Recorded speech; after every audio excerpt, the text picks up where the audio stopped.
देखो चलो, नेगेटिव का स्ट्रक्चर बताओ पहले तुम लोग बालक। अभी कल भी बताए हैं, भूल जाएगा फिर ऐसे कैसे होगा। नेगेटिव किसका? प्रेजेंट इंडेफिनिट का, प्रेजेंट इंडेफिनिट का, या सिंपल प्रेजेंट जिसको बोलते हैं। याद करो पहले क्या बोले थे, सब्जेक्ट, और नेगेटिव में क्या जाता है पहले, डू या plus not plus first form plus object. ये नहीं बताए थे?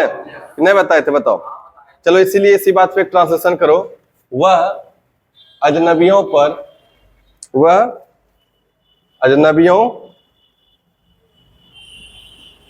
पर यकीन नहीं करता है। वह अजनबियों पर यकीन नहीं करता है। वह अजनबियों पर यकीन नहीं करता है। तो सबसे पहले इसमें क्या बनाओगे बताओ।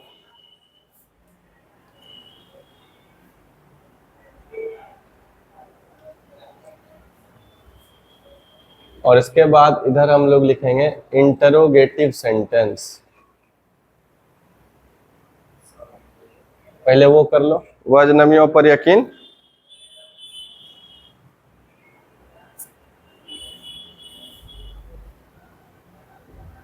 तुम हमेशा झूठ नहीं बोलते हो। चलो इन दोनों का नेगेटिव करो फटाफट।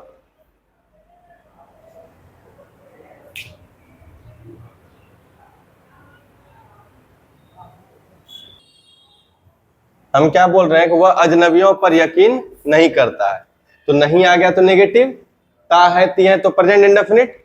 अब बताओ सब्जेक्ट कौन है, वह का इंग्लिश क्या हो गया, ही।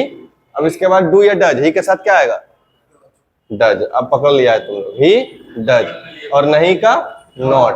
अब वर्ब कौन सा है इसमें, यकीन करना। यकीन करना का क्या होता है, बिलीव। तो क्या होगा, ही डज नॉट बिलीव। किस पे, अजनबियों पे। He does not believe on strangers. बना, he does not believe on strangers। इसका दूसरा बनाओ, तुम हमेशा झूठ नहीं बोलते हो। पहले क्या देखोगे बताओ, नहीं है तो नेगेटिव हो गया, अग्नि हो गया, ये बताओ पहले। नहीं है तो नेगेटिव, और उसके बाद क्या देखे, ता है तिया है तो प्रेजेंट इंडेफिनिट, और सब्जेक्ट कौन हुआ, तुम, तो तुम का इंग्लिश यू। अब नेगेटिव में क्या होता है प्रेजेंट इंडेफिनिट में, डू या डज, तो यू के साथ क्या लगाओगे, डू या डज, यू के साथ डज।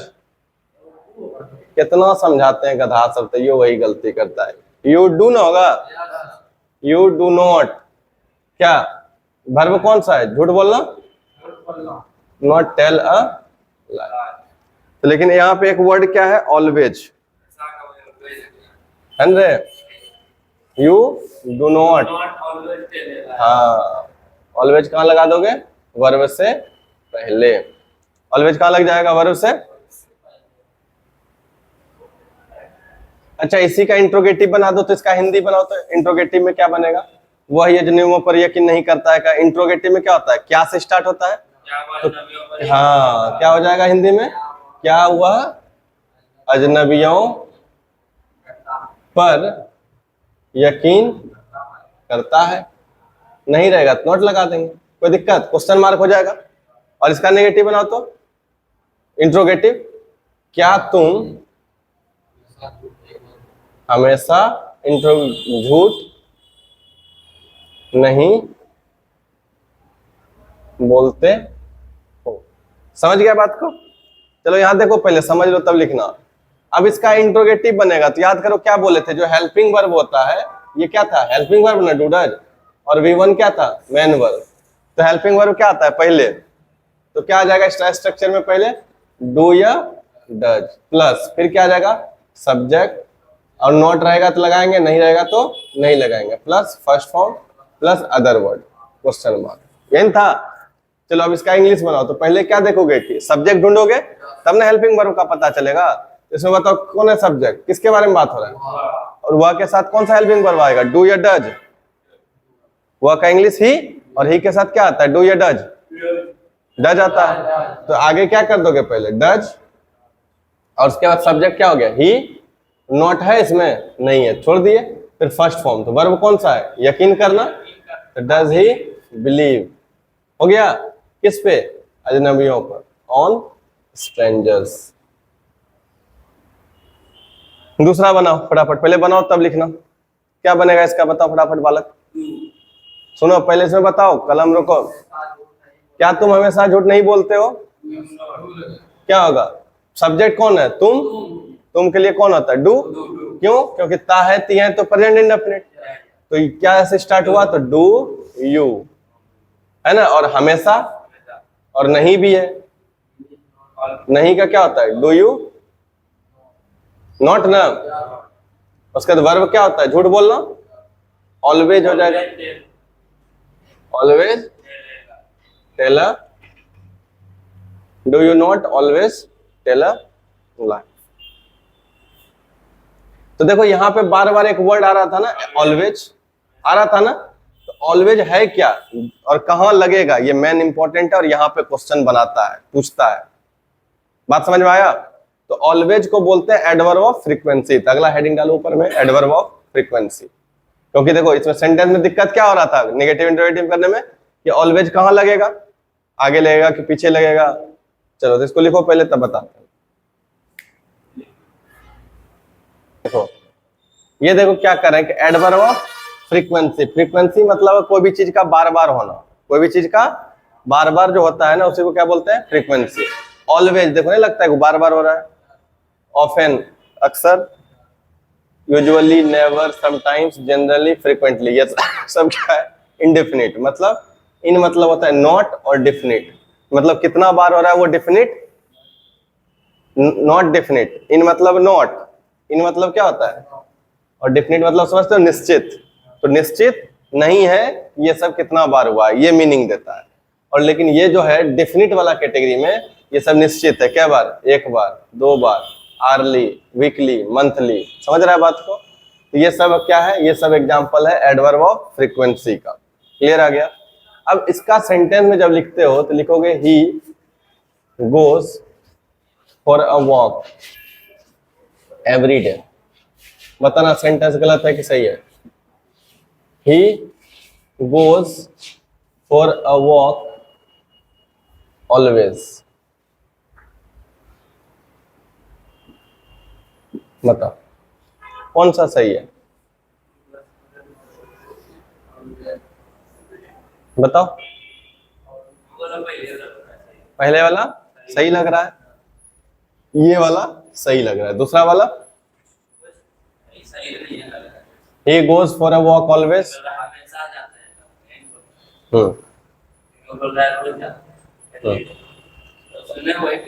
कौन सुनने में ठीक लग रहा है, ये वाला सुनने में ठीक नहीं लग रहा है, इसमें रूल है, सुनने से नहीं होता है। देखो he goes for a walk always है ना, ये जो एडवर्ब है, एडवर्ब ऑफ फ्रीक्वेंसी, ये क्या है, एडवर्ब ऑफ फ्रीक्वेंसी। तो जो एडवर्ब ऑफ फ्रीक्वेंसी होता है, ध्यान से सुन लेना, एडवर्ब ऑफ फ्रीक्वेंसी, ये गलत हो जाएगा।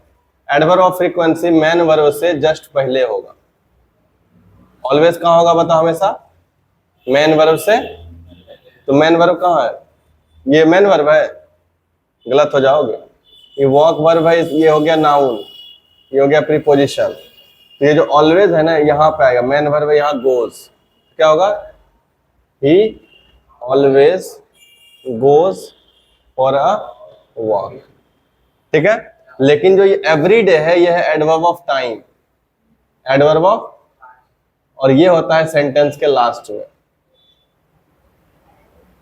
समझ रहे हो, sentence plus adverb of time को बतलाने वाला एडवर्ब जो होता है वो सेंटेंस के कहां आता है, लास्ट में। अगर हम इसी सेंटेंस को ऐसे लिखते, he every day goes for a walk, क्या हो जाता है बताओ, गलत हो जाता है, क्योंकि ये क्या है, एडवर्ब ऑफ टाइम। एवरीडे क्या बताता है, एडवर्ब ऑफ टाइम। ये कहां रहेगा, सेंटेंस के आखिरी में या शुरू में, आखिरी में, तो इसलिए यहां पे रहेगा तो ये हो जाएगा गलत। तो इसका सही क्या था, ये वाला फॉर्म। समझ में आ गया। और जो एडवर्ब ऑफ फ्रीक्वेंसी होता है वो कहाँ आता है? मेन वर्ब से पहले। क्या ये बात समझा? अच्छा बताओ ये सही होगा? He goes to school, he goes to school अगर एवरी डे होगा तो कहाँ लगेगा ये बताओ? सेंटेंस के सबसे लास्ट में, क्योंकि एडवर्ब ऑफ टाइम कहाँ बताया? सेंटेंस के लास्ट में। तो he goes to school every day यहां हो जाएगा, ठीक है। लेकिन अगर ऑलवेज रहता तब कहाँ लगता? ही ऑलवेज, गोज से पहले तो क्या रहता है? He goes to school. बात समझ में आया? आप बताएंगे कि पूछा हुआ क्वेश्चन कैसा है, छोड़ दे आज। देखो इस पहचान का क्या तरीका है, कब कब प्रेजेंट इंडेफिनिट लगेगा। तो कुछ कुछ वर्ड्स लिख रहे हैं, ये अगर दिख जाएगा तो समझ जाना कि प्रेजेंट इंडेफिनिट लगेगा, ठीक है। तो देखो यहाँ पहला, अगर मान लो ऑफेन दिख जाए, क्या दिख जाए? ऑफेन, समटाइम्स, ये याद कर लोगे। Always, never, every day, frequently, usually, once, twice, thrice, या मान लो यूनिवर्सल ट्रूथ दिख जाए। यूनिवर्सल ट्रूथ, यूनिवर्सल ट्रूथ में क्या क्या? मैथमेटिकल फैक्ट दिख जाए, मैथमेटिकल फैक्ट, या मान जाओ साइंटिफिक फैक्ट मिल जाए। ये सब अगर दिख जाएगा तो वहां पे क्या होगा? Present indefinite. यानी कि अगर ये सब वर्ड दिखा किसी भी सेंटेंस में, ध्यान से सुन लो, अगर ये सब वर्ड किसी सेंटेंस में दिख गया तो तुमको समझना है कि उसमें जो वर्ब लगेगा या तो फर्स्ट फॉर्म या तो V5, या तो V1 या तो, समझ में आया? V1 या V1 क्या होता है? जैसे मान लो गो, और V5 क्या हो जाता है? गोस। तो इस टाइप वाला वर्ब दिखेगा, समझ गया बात को? पहला, या फिर नेगेटिव में दिखेगा तो do, does plus not plus first form, option में लगा देना, ठीक। क्या यहां तक बात समझ में आया? अभी क्वेश्चन देंगे, उसमें अगर ये सब वर्ड कहीं दिख जाए, समझ गया, तो उसमें समझ लो वर्ब का कौन सा फॉर्म लगेगा? V1 या V5 या do, does plus not plus first form. कोई दिक्कत यहां तक है तो बताओ, समझ गया ना? अब कुछ क्वेश्चंस देते हैं, जैसा कि एग्जाम में पूछता है, आराम से बना दोगे। एक क्वेश्चन लिखो, पिछले साल का आया हुआ, मतलब पहले पूछा हुआ क्वेश्चन है। He never dash a lie, he never dash a lie, और ब्रैकेट में लिखा हुआ था टेल, और यहाँ पे फॉर्म दिया हुआ था टेल, बी नंबर में दिया हुआ था टेल्स, सी नंबर में टोल्ड, और डी नंबर में टेलिंग। बताओ क्या होगा? तुम लोग खुद सोच के बताओ कौन सा ऑप्शन होगा। ये क्वेश्चन बैंक है, पिछले साल का पूछा हुआ क्वेश्चन। कौन वाला? ए। तो देखो अब सोचना पहले कि नेवर दिख गया, क्वेश्चन सोचो, नेवर दिख गया तो या तो फर्स्ट फॉर्म या तो V5, फर्स्ट फॉर्म या तो do, does plus not plus first form, तो डू डज वाला तो ऑप्शन में नहीं है। अब बचा कौन? फर्स्ट फॉर्म या V5। तो ये कौन बताता है? सब्जेक्ट। कौन बताता है? तो सब्जेक्ट कौन है यहाँ पे? ही के साथ क्या लगता है? V5 ना कि V1? V5 ना, मतलब SIS वाला ना, एस या इसमें है SIS, काट दो, इसमें है ना, ये वाला तो नहीं होगा, ये वाला। क्या ये बात समझ में आया? पकड़ो अच्छे से। चलो एक और क्वेश्चन लिखते हैं, फटाफट बनाओ। आपकी बार गलती नहीं होना चाहिए। सी यूजुअली डैश, और एक क्वेश्चन करो ना, बस छोड़ देते हैं। स्विमिंग बना लोगे तो कॉन्फिडेंस आएगा ना तुम्हारे साथ। गो, बी नंबर गोज। इस तरह से पढ़ने में मन लग रहा है? Will go. अब बताओ, बनाओ फटाफट। सबसे बन जाएगा। पहले क्या देखा, पहला जो तरीका बताएं क्या पहचानने, इसमें से कोई वर्ड मिला, ये मिल गया ना यूजुअली, अगर मिल गया तो क्या होगा, ये V1 V5 गो गोज, ये तो डू डज वाला तो ऑप्शन में नहीं है, खत्म। अब गो V1 या V5, तो बताओ यहाँ क्या है, C, तो C के लिए गो होता है, नहीं होता है, व्हील वाला तो हो गया ही नहीं। समझ गया, चलो मजा आया।